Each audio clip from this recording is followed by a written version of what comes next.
అదిగో అల్లదిగో శ్రీరామ మందిరం భక్తకోటి పరవశించేలా రూపుదిద్దుకుంటున్న భవ్య దివ్య మందిరం. సుందర సరయూ నదీ తీరాన అయోధ్య రామ మందిరం రూపుదిద్దుకుంటున్నది.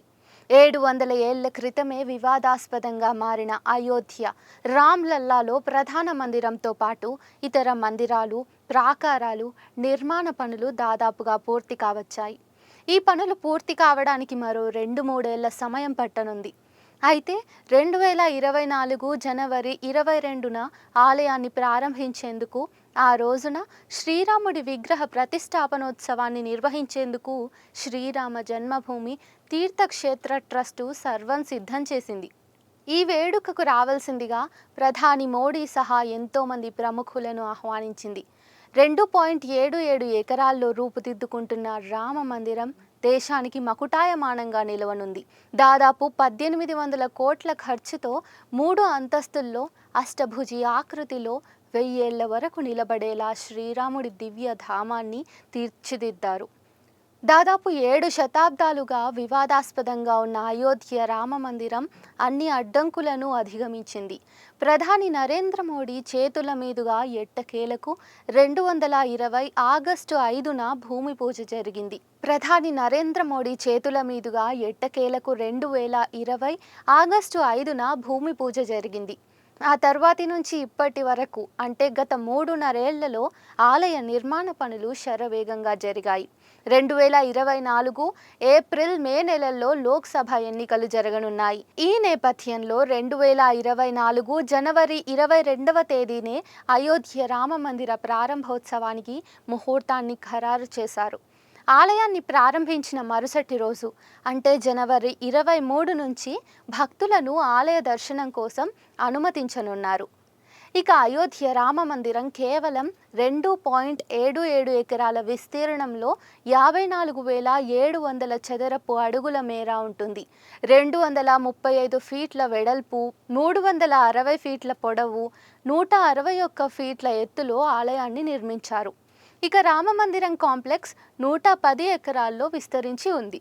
ఈ స్థలంలో దాదాపు 66 ఎకరాలను గతంలోనే శ్రీరామ జన్మభూమి తీర్థక్షేత్ర ట్రస్టుకు సుప్రీంకోర్టు మంజూరు చేసింది. రామ మందిరం కాంప్లెక్స్లో ఏకకాలంలో దాదాపు 10 లక్షల మంది ఉండేలా ఏర్పాట్లు చేయనున్నారు. అయితే ప్రతిష్టాత్మకంగా భావిస్తున్న అయోధ్య రామ మందిర నిర్మాణం కోసం 400 కోట్లు ఖర్చయిందని శ్రీరామ జన్మభూమి క్షేత్ర ట్రస్ట్ తెలిపింది. ఇక మొత్తం రామ మందిరం కాంప్లెక్స్ నిర్మాణానికి దాదాపు 1800 కోట్లకు పైగానే ఖర్చవుతుందని పేర్కొంది. ఈ మొత్తాన్ని భక్తుల నుంచి విరాళాల రూపంలో సేకరించారు. 2020 సంవత్సరంలో రామ మందిరం నిర్మాణ పనులు మొదలైనప్పటి నుంచి ఇప్పటి వరకు ప్రతి నెల కోట్లాది రూపాయలు భక్తుల నుంచి విరాళాలుగా ట్రస్టుకు అందాయి. ప్రముఖ వ్యాపారవేత్తలు, పారిశ్రామికవేత్తలు, రాజకీయ నాయకులు కోట్లాది రూపాయలను విరాళంగా ట్రస్టుకు అందజేశారు. 2022 జూన్ నాటికే దాదాపు 3,400 కోట్లు విరాళాల రూపంలో సమకూరాయి. రామ మందిరం నిర్మాణానికి పోను మిగిలిన మొత్తాన్ని అయోధ్య నగర డెవలప్మెంట్ కోసం ఖర్చు చేయనున్నట్లు ట్రస్ట్ వెల్లడించింది. ఇక అయోధ్య రామ మందిరం ప్రధాన స్ట్రక్చర్ను L&T కంపెనీ నిర్మించింది. రామ మందిరంలో భక్తులకు అవసరమైన సౌకర్యాలన్నింటినీ టాటా కన్సల్టెన్సీ ఇంజనీర్స్ లిమిటెడ్ సంస్థ డెవలప్ చేసింది. గుజరాత్లోని సోమనాథ్ ఆలయానికి డిజైన్ చేసిన ప్రభాకర్జీ సోంపురా మనవడు చంద్రకాంత్ భాయ్ సోంపురా ఇప్పుడు అయోధ్య రామ మందిరం నిర్మాణానికి డిజైన్ సమకూర్చారు. ఈ ఆలయానికి 1992 సంవత్సరంలోనే ఆయన ఆలయ నిర్మాణ నమూనాను సిద్ధం చేసి పెట్టారు. అన్ని వాస్తు అంశాలను పరిగణలోకి తీసుకుని నగర శైలిలో రామ మందిరం నిర్మాణం జరుగుతోంది. గోపురం ఆకృతిలో తూర్పు వైపున ప్రధాన ప్రవేశ ద్వారం ఉంది. దక్షిణాది రాష్ట్రాల్లోని అనేక ఆలయాలకు ఇదే సాంప్రదాయం కొనసాగుతోంది. ఆలయానికి ఉండే గోడలు అన్నింటిపై రాముడి జీవితాన్ని ప్రతిబింబించే చిత్రాలు రూపొందాయి. అయోధ్య రామ మందిరాన్ని 1000 ఏళ్ల పాటు చెక్కు చెదరకుండా ఉండేలా తీర్చిదిద్దారు. పునాది మొదలు సూపర్ స్ట్రక్చర్ వరకు వాడే ప్రతి మెటీరియల్ నాణ్యతను చెన్నై IIT నిపుణులు పరిశీలిస్తున్నారు. సెంట్రల్ రీసెర్చ్ బిల్డింగ్ ఇన్స్టిట్యూట్ కూడా ఆలయ నిర్మాణ శైలిని, నాణ్యతను పర్యవేక్షిస్తోంది. ఆలయం మొత్తం పనులు పూర్తి కావడానికి ఇంకో 2 ఏళ్లకు పైగానే టైం పడుతుంది. ఆలయం పునాది దాదాపు 3,500 చదరపు మీటర్ల మేర ఉంటుంది. భారీ సంఖ్యలో గ్రానైట్తో పునాదిని నిర్మించారు. గ్రానైట్ బ్లాకులను ఇంటర్లాకింగ్ పద్ధతిలో అమర్చేందుకు 4 టవర్ క్రేన్లను, 2 మొబైల్ క్రేన్లను, ఇతర యంత్రాలను వాడారు. ఒక్కొక్కటి దాదాపు 3 టన్నుల బరువు తూగే 17,000 గ్రానైట్ బ్లాకులను పునాది నిర్మాణం కోసం వాడటం విశేషం. కాగా అయోధ్యలోని రామ మందిరం సూపర్ స్ట్రక్చర్ మొత్తం రాజస్థాన్లోని బన్సీ పహార్పూర్ నుంచి తెచ్చిన రాళ్లతో నిర్మితమైంది. ఇందుకోసం అరుదుగా లభించే పింక్ మార్బుల్ స్టోన్ను వాడారు. సౌందర్యంతో పాటు పటిష్టతకు ఈ రకం రాళ్లు ప్రసిద్ధి. ఢిల్లీలోని పార్లమెంటు భవనానికి, ఎర్రకోటకు, ఇటీవల కట్టిన అక్షర్ధామ్ ఆలయానికి కూడా రాజస్థాన్ పింక్ మార్బుల్స్నే వాడారు. రామ మందిరం నిర్మాణంలో ఎక్కడా సిమెంటు, కాంక్రీటు, ఇనుము తదితరాలను వాడకుండా ఆర్కిటెక్ట్ చంద్రకాంత్ సోంపురా డిజైన్ చేశారు. ఇక సిమెంటు, కాంక్రీటు, స్టీల్ వినియోగించకుండా రామ మందిరం నిర్మితమైంది. బేస్మెంట్ మొత్తాన్ని గ్రానైట్ రాళ్లతోనే నిర్మించారు. బేస్మెంట్ భూమి ఉపరితలం నుంచి దాదాపు 21 అడుగుల ఎత్తులో ఉంటుంది. ఆలయం బాహ్య నిర్మాణం బరువును తట్టుకునేలా కర్ణాటక, తెలంగాణ, ఆంధ్రప్రదేశ్ రాష్ట్రాలకు చెందిన గ్రానైట్ను వాడారు. ఒక్కో గ్రానైట్ బ్లాక్ 5 అడుగుల పొడవు, 2.5 అడుగుల వెడల్పు, 3 అడుగుల ఎత్తులో ఉండేలా ఇంటర్లాకింగ్ పద్ధతిలో వినియోగించారు. ఒక్కో బ్లాక్ బరువు దాదాపు 3 టన్నులు ఉంటుంది. వీటిని ప్రత్యేక పద్ధతిలో అమర్చడానికి భారీ క్రేన్లను వినియోగించారు. ప్రాచీన ఆలయాలన్నీ సహజంగా ఉండే రాతిపై ఆధారపడేలా ఉంటే, రామ మందిరానికి మాత్రం భారీ పరిణామంలో ఉండే గ్రానైట్ రాళ్లను వాడారు. ఈ గ్రానైట్ రాళ్ల నాణ్యతను national institute of rock mechanics సంస్థ పరీక్షించింది. దీంతో పాటు పునాదిలో ఇంటర్లాకింగ్ సిస్టంలో గ్రానైట్ రాళ్లను అమర్చే ప్రక్రియను కూడా పర్యవేక్షించింది. కాగా రాంపథ్, రామ్ జన్మభూమి పథ్ లాంటి పేర్లతో మొత్తం 3 రూట్లను ఆలయ ట్రస్టు సిద్ధం చేసింది. దాదాపు 13 కిలోమీటర్ల మేర నయా ఘాట్ను కలుపుతూ రాంపథ్ ఉంటుంది. రామ జన్మభూమి పథ్ బిల్లా ధర్మశాల నుంచి సుగ్రీవకోట మీదుగా ఆలయానికి వెళ్తుంది. ఇక పైవి రెండూ కాకుండా మూడో మార్గం సింగార్ ఘాట్ నుంచి హనుమాన్ గఢీ మీదుగా రామాలయానికి చేరుకుంటుంది. అలాగే రామ మందిరం మొత్తం 3 అంతస్తులతో 5 గుమ్మటాలతో నిర్మితమైంది. ప్రధాన ఆలయం పొడవు 360 అడుగులు, వెడల్పు 235 అడుగులు, ఒక్కో అంతస్తు ఎత్తు 20 అడుగులు ఉండేలా ఆర్కిటెక్ట్ డిజైన్ చేశారు. కానీ గర్భగుడికి ఉండే ప్రధాన గోపురం మాత్రం 161 అడుగులు ఉంటుంది. ఆలయంలోని 3 అంతస్తులకు సెంటర్ పాయింట్గా ఉండే ప్రాంతాన్ని గర్భగృహంగా నామకరణం చేశారు. రామ మందిరం గ్రౌండ్ ఫ్లోర్లోని గర్భగుడితో పాటు 5 మండపాలు ఉంటాయి. గర్భగుడి మినహా సూపర్ స్ట్రక్చర్ కోసం పింక్, రెడ్ స్టోన్ను వాడారు. ఉత్తరప్రదేశ్లోని ఈటాలో తయారు చేయించిన 2,100 కిలోల భారీ గంటను రామ మందిరంలో బిగించనున్నారు. 6 అడుగుల ఎత్తు, 5 అడుగుల వ్యాసంతో ఏర్పాటు చేసే ఈ గంటకు 21 లక్షల రూపాయలు ఖర్చు చేశారు. కాగా రామ మందిరంలోని గర్భగుడి అష్టభుజి ఆకృతిలో రూపుదిద్దుకుంటుంది. ఆలయం చుట్టూ ఉండే గోడలు, నిర్మాణం వృత్తాకారంలోనే ఉండనున్నాయి. గర్భగుడిలోని మూల విరాట్పై ఏటా శ్రీరామనవమి పండుగ రోజున సూర్యకిరణాలు పడేలా నిర్మాణం చేశారు. ఒడిశాలోని కోనార్క్ సూర్య దేవాలయం గర్భగుడిలోని మూల విరాట్పై సూర్యకిరణాలు పడినట్లుగానే రామ మందిరం డిజైన్ ఉండాలని ప్రధాని మోడీ చేసిన సూచనలు ఆర్కిటెక్టులు పరిగణలోకి తీసుకున్నారు. బాల్యంలో శ్రీరాముడు ఉండే తరహాలో 5 అడుగుల ఎత్తులో విగ్రహం రూపుదిద్దుకుంటున్నది. గర్భగుడిలో గోడలు, ఫ్లోరింగ్, రైలింగ్, డోర్ ఫ్రేమ్ తదితరాలకు రాజస్థాన్ నుంచి ప్రత్యేకంగా తెప్పించిన తెల్లని మార్బుల్స్ను వాడుతున్నారు. గర్భగుడి వెలుపల గృహ, కీర్తన, నృత్య, రంగ మండపాలతో పాటు 2 ప్రార్థనా మండపాలు ఉంటాయి. ఈ మండపాలు అన్ని వైపులా నుంచి ఓపెన్గా ఉండేలా డిజైన్ చేయటం విశేషం. ఇక అయోధ్య రామ మందిరంలోని ఉపాలయాలు: రిషి వాల్మీకి, ఆచార్య విశిష్ట, రిషి విశ్వామిత్ర, అగస్త్య రిషి, నిషద్, జటాయువు, శబరిమాత. అయోధ్య రామ మందిరంలోని మండపాలు: యజ్ఞ, అనుష్ఠాన, సంత్ నివాస్. జనవరి 16 నుంచే ప్రత్యేక పూజలు. ప్రాచీన ఇతిహాసం రామాయణం ప్రకారం రాముడు అయోధ్యలో జన్మించాడని నమ్ముతారు. రాముడిని విష్ణుమూర్తి అవతారంగా పిలుస్తారు. ఎప్పుడెప్పుడా అని రామభక్తులంతా ఎదురు చూస్తున్న అయోధ్య రామ మందిర ప్రారంభోత్సవ ముహూర్తం సమీపించింది. అయితే అంతకంటే వారం ముందు నుంచే అయోధ్యలో ప్రత్యేక పూజలు, హోమాలు, యాత్రలు జరగనున్నాయి. జనవరి 16 నుంచి 22 వరకు జరగనున్న పూజా కార్యక్రమాల వివరాలను పరిశీలిస్తే 16 జనవరి 2024 ఆ రోజున ఆచార్య లక్ష్మీకాంత్ మధురానాథ్ దీక్షిత్ ఆధ్వర్యంలో వేద పండితులు సర్వప్రాయశ్చిత్త హోమం చేస్తారు. సరయూ నదిలో దశవిధ స్నానాల అనంతరం కార్యక్రమ యజమానిగా బాధ్యతలు చేపడతారు.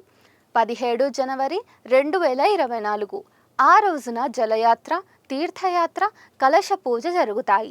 చివరలో కలశయాత్ర జరుగుతుంది. 18 జనవరి 2024 ఆ రోజున మండప ప్రవేశం, యజ్ఞభూమి పూజ వంటి ప్రధాన అభిషేక ఆచారాలతో పాటు ప్రధాన సంకల్పం, గణేశాంబిక పూజలను నిర్వహిస్తారు.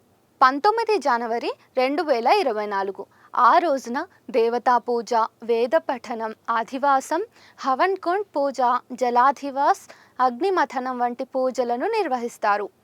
20 జనవరి 2024 ఆ రోజున వేద మంత్రోచ్చారణలతో ఆలయ వాస్తు పూజ జరుగుతుంది. 81 కలశాల్లో నింపిన ఔషధ జలాలతో ఆలయ ప్రాంగణంలో సంప్రోక్షణ ఉంటుంది. 21 జనవరి 2024 ఆ రోజున 114 కలశాల్లో తీసుకువచ్చిన పవిత్ర జలాలతో రామ్లాలా విగ్రహానికి జలాభిషేకం చేస్తారు. అనంతరం మహాపూజ నిర్వహించి విగ్రహాలను అయోధ్య నగరంలో ఊరేగిస్తారు. దీన్ని నగర భ్రమణ కార్యక్రమం అంటారు. అనంతరం విగ్రహాలను యజ్ఞ మండపంలోకి తీసుకొస్తారు. అక్కడ శయ్యాధివాస్, తత్వన్యాస్, మహన్యాస్ పూజలు చేస్తారు. 22 జనవరి 2024 ఆ రోజున మధ్యాహ్నం శ్రీరాముడి ప్రాణ ప్రతిష్ఠ జరుగుతుంది. అనంతరం మహాపూజ, హారతి, పూర్ణాహుతి నిర్వహిస్తారు. రామ జన్మభూమి వివాదం ఇలా సాగింది. 1528 ఉత్తరప్రదేశ్లోని అయోధ్యలో ఉన్న రామ జన్మభూమి స్థలంపై 2 వర్గాల మధ్య వివాదం తొలిసారిగా 1528లో మొదలైందని చరిత్రకారులు చెబుతారు. మొఘల్ చక్రవర్తి బాబర్ జనరళ్లలో ఒకరైన మీర్ బఖీ రాముని ఆలయం ఉన్న ప్రదేశంలో మసీదును నిర్మించి దానికి బాబర్ పేరు పెట్టారని చెబుతారు. అందుకే అక్కడ నిర్మించిన మసీదుకు బాబ్రీ మసీదు అనే పేరు వచ్చిందని అంటారు. 1853 అయోధ్యలోని వివాదాస్పద స్థలం విషయమై 1853వ సంవత్సరంలో తొలిసారిగా ఇరు వర్గాల మధ్య ఘర్షణలు జరిగాయి. 1859 అయోధ్యలోని వివాదాస్పద స్థలంలో ఉన్న ప్రార్థనా స్థలాలను వేరు చేయడానికి బ్రిటిష్ కలోనియల్ అడ్మినిస్ట్రేషన్ కంచెవేసింది. వివాదాస్పద నిర్మాణంలోని లోపలి భాగాన్ని ముస్లింలు, బయటి భాగాన్ని హిందువులు ఉపయోగించుకోవచ్చని నిర్దేశించింది. 1859 బాబ్రీ మసీదు లోపల రామ్ లల్లాకు పూజలు చేయడానికి హిందువులను అనుమతించాలని కోరుతూ నిర్మోహి అఖారా అధిపతి ఫైజాబాద్ కోర్టు జిల్లా జడ్జి ఎదుట పిటిషన్ దాఖలు చేశారు. అయితే అనుమతి మంజూరు కాలేదు. 1885 రామ్ చబూత్రాపై పందిరిని నిర్మించడానికి అనుమతి కోరుతూ మహంత్ రఘుబీర్ దాస్ దావా వేశారు. అయితే ఆయన అభ్యర్థనను ఫైజాబాద్ జిల్లా కోర్టు 1 సంవత్సరం తర్వాత తిరస్కరించింది. 1949 హిందూ వర్గానికి చెందిన పలువురు బాబ్రీ మసీదు లోపల రాముడి విగ్రహాలను ఉంచారనే ఆరోపణ అప్పట్లో వచ్చింది. దీనిపై ముస్లింలు నిరసనకు దిగారు. 2 వర్గాలు కూడా కోర్టులలో సివిల్ దావాలు దాఖలు చేశాయి. ఈ నేపథ్యంలో అయోధ్యలో వివాదానికి దారితీసిన స్థలాన్ని ఆనాటి భారత ప్రభుత్వం వివాదాస్పద స్థలంగా ప్రకటించి గేట్లకు తాళాలు వేసింది. 1950 జనవరి 18 ఆస్థాన్ జన్మభూమిలో ప్రతిష్ఠించిన విగ్రహాలను పూజించే హక్కును కోరుతూ గోపాల్ సింగ్ విశారద్ తొలిసారిగా టైటిల్ దావా వేశారు. విగ్రహాల తొలగింపుపై కోర్టు నిషేధం విధించింది. పూజలు కొనసాగించేందుకు అనుమతి ఇచ్చింది. 1950 వివాదాస్పదమైన స్థలంపై హిందువుల హక్కుల కోసం రామ జన్మభూమి న్యాస్ అధిపతి రామచంద్ర పరమహంస మరొక దావా వేశారు.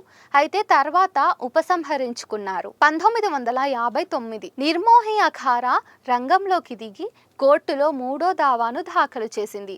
అంతకుముందు కోర్టు నియమించిన రిసీవర్ను తొలగించి రామ జన్మభూమి స్థలాన్ని తమకు అప్పగించాలని కోర్టును కోరింది. రాముడు జన్మించిన ప్రదేశానికి తామే సంరక్షణకర్తలమని న్యాయస్థానం ఎదుట వాదించింది.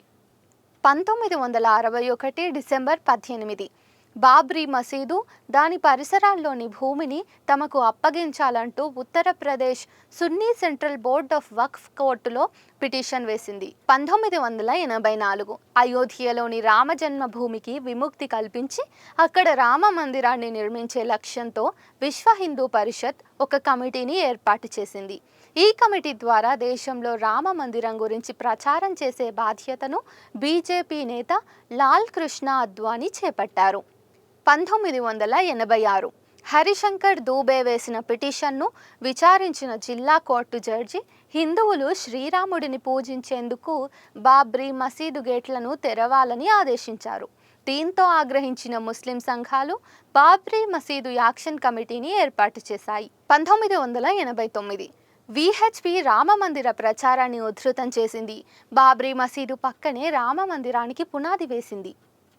1989 అయోధ్యలోని వివాదాస్పద స్థలాన్ని శ్రీరాముడి పేరిట బదలాయించాలని కోరుతూ అలహాబాద్ హైకోర్టులోని లక్నో బెంచ్లో విహెచ్పి మాజీ ఉపాధ్యక్షుడు దేవకీనందన్ అగర్వాలా పిటిషన్ వేశారు. 1989 అక్టోబర్ 23 ఫైజాబాద్ కోర్టులో పెండింగ్లో ఉన్న 4 పిటిషన్లు హైకోర్టు ప్రత్యేక బెంచ్కు బదిలీ అయ్యాయి.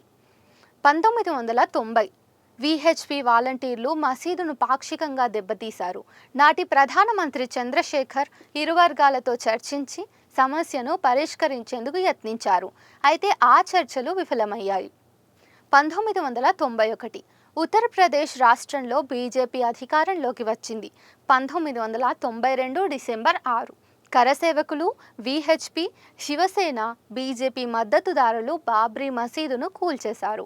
దీంతో హిందువులు, ముస్లింల మధ్య దేశవ్యాప్తంగా మతపరమైన అల్లర్లు జరిగి దాదాపు 2000 మందికి పైగా ప్రాణాలను కోల్పోయారు. 1992 డిసెంబర్ 16 వివాదాస్పద కట్టడం కూల్చివేతపై 6 నెలల్లోగా విచారణను పూర్తి చేసేందుకు జస్టిస్ లిబర్హాన్ కమిషన్ను ఏర్పాటు చేశారు. 1996 జులై అయోధ్యలోని వివాదాస్పద స్థలానికి సంబంధించిన అన్ని సివిల్ దావాలను అలహాబాద్ హైకోర్టు కలిపి విచారణ మొదలుపెట్టింది. 2001 బాబ్రీ మసీదును కూల్చివేసిన రోజు సందర్భంగా ఆ వివాదాస్పద స్థలంలో రామ మందిరాన్ని నిర్మిస్తామని విహెచ్పి ప్రతిజ్ఞ చేసింది. 2002 అప్పటి ప్రధాని అటల్ బిహారీ వాజ్పేయి తన కార్యాలయంలో అయోధ్య కోసం ప్రత్యేక సెల్ను ఏర్పాటు చేసి హిందూ ముస్లిం నేతలతో చర్చలు జరపడానికి ఒక సీనియర్ అధికారిని నియమించారు. 2002 అయోధ్యలోని వివాదాస్పద స్థలం కింద రామ మందిర మానవాళ్లు ఉన్నాయో లేవో తెలుసుకోవడానికి ఆ స్థలంలో తవ్వకాలు జరపాలని ఆర్కియాలజికల్ సర్వే ఆఫ్ ఇండియాను హైకోర్టు ఆదేశించింది. 2003 జనవరి హైకోర్టు ఆదేశాల మేరకు అయోధ్యలోని వివాదాస్పద స్థలంలో సర్వేను ఏఎస్ఐ ప్రారంభించింది. 2003 ఆగస్టు బాబ్రీ మసీదు కింద దేవాలయం ఉన్నట్లు ఆధారం ఉందని ఏఎస్ఐ సర్వే పేర్కొంది. ఈ సర్వే నివేదికలో ప్రస్తావించిన అంశాలతో ముస్లిం పక్షాలు విభేదించాయి. 2003 బాబ్రీ మసీదు కూల్చివేత కోసం ప్రజలను ప్రేరేపించారంటూ 7 హిందూ నాయకులపై ఉత్తరప్రదేశ్ కోర్టులో పిటిషన్ దాఖలైంది. వీటిలో అద్వానీ పేరు లేదు. 2004 మసీదు విధ్వంసం కేసులో అద్వానీని నిర్దోషిగా పేర్కొంటూ గతంలో ఇచ్చిన ఉత్తర్వును యూపీలోని ఒక కోర్టు రద్దు చేసింది. తీర్పును సమీక్షించాలని ఆదేశించింది. 2005 5 అనుమానిత వ్యక్తులు అయోధ్య సైట్పై దాడి చేశారు. అక్కడున్న నిర్మాణపు గోడకు రంధ్రం చేసేందుకు ప్రయత్నించారు. భద్రతా బలగాలు 5 హతమార్చాయి. 2009 జూన్ బాబ్రీ మసీదు కూల్చివేతకు దారితీసిన సంఘటనలపై దర్యాప్తు చేసిన లిబర్హాన్ కమిషన్ తన నివేదికను సమర్పించింది. విచారణ ప్రారంభించిన 17 సంవత్సరాల తర్వాత 48 సార్లు గడువు పొడిగింపును పొందాక తన రిపోర్టును ఇచ్చింది. 2010 అయోధ్య వివాదానికి సంబంధించి 4 దావాలపై అలహాబాద్ హైకోర్టు తన తీర్పును ప్రకటించింది. వివాదాస్పద భూమిలోని 2.77 ఎకరాల స్థలాన్ని 3 సమాన భాగాలుగా విభజించి టైటిల్ను 3 ప్రధాన హక్కుదారులైన ముస్లింలు, హిందువులు, నిర్మోహి అఖారాకు బదిలీ చేయాలని డిక్రీ ఇచ్చింది. అయితే ప్రధాన వివాదాస్పద స్థలాన్ని హిందువులు పొందారు. దీంతో ఈ తీర్పుపై ముస్లిం పక్షాలు న్యాయస్థానంలో అపీల్ పిటిషన్ దాఖలు చేశాయి. 2010 డిసెంబర్ అలహాబాద్ హైకోర్టు తీర్పులో కొంత భాగాన్ని సవాల్ చేస్తూ అఖిల భారతీయ హిందూ మహాసభ, సున్నీ వక్ఫ్ బోర్డ్ సుప్రీంకోర్టును ఆశ్రయించాయి. 2011 మే 9 వివాదాస్పద స్థలాన్ని 3 భాగాలుగా విభజించిన అలహాబాద్ హైకోర్టు తీర్పుపై సుప్రీంకోర్టు స్టే విధించింది. యథాతథ స్థితిని కొనసాగించాలని నిర్దేశించింది. పిటిషన్లు వేసిన ఏ పక్షం కూడా వివాదాస్పద స్థలాన్ని విభజించాలని కోరకపోయినా విభజిస్తూ హైకోర్టు తీర్పు రావటం ఆశ్చర్యాన్ని కలిగించిందని సుప్రీంకోర్టు 2 న్యాయమూర్తుల బెంచ్ వ్యాఖ్యానించింది. 2019 ఫిబ్రవరి 26 సుప్రీంకోర్టు ప్రధాన న్యాయమూర్తి రంజన్ గొగోయ్ నేతృత్వంలోని 5 న్యాయమూర్తుల రాజ్యాంగ ధర్మాసనం ఫిబ్రవరి 26న ఈ అంశాన్ని విచారించింది. మధ్యవర్తిత్వం ద్వారా రామ మందిరం కేసుకు సామరస్యపూర్వక పరిష్కారాన్ని సూచించింది. అత్యున్నత న్యాయస్థానం తన పరిశీలనలో ఈ సమస్యను పరిష్కరించడానికి శాంతియుత చర్చలకు మొగ్గు చూపింది. కేసు విచారణ సందర్భంగా జస్టిస్ ఎస్ఏ బాబ్డే ఈ సూచనను ప్రతిపాదించారు. 2019 నవంబర్ 9 అయోధ్యలోని వివాదాస్పద స్థలంపై సుప్రీంకోర్టు తుది తీర్పు వెలువడింది. కూల్చివేతకు గురైన బాబ్రీ మసీదు ఒకప్పుడు రాముడి జన్మస్థలమేనని స్పష్టం చేసింది. 2.77 ఎకరాల స్థలాన్ని ట్రస్టుకు ఇవ్వాలంటూ ఉత్తర్వులు జారీ చేసింది. సున్నీ వక్ఫ్ బోర్డుకు 5 ఎకరాల స్థలాన్ని ప్రత్యామ్నాయంగా అందించాలని ఆదేశించింది. ఇక 2024 జనవరి 22 అయోధ్యలో రామమందిర ప్రారంభోత్సవానికి తేదీ శుభముహూర్తం ఖరారైంది. 2024 జనవరి 22న అయోధ్య రామ మందిరాన్ని ప్రారంభించాలని ఆలయ కమిటీ నిర్ణయం తీసుకుంది. శ్రీరామ జన్మభూమి తీర్థక్షేత్ర ట్రస్ట్ సభ్యులు ప్రధానమంత్రి నరేంద్ర మోడీని కలిసి అయోధ్య రామాలయ ప్రారంభోత్సవానికి హాజరు కావాలని ఆహ్వానించారు. ప్రధానిని కలిసిన ట్రస్ట్ సభ్యులు ఆహ్వాన పత్రికను అందించారు.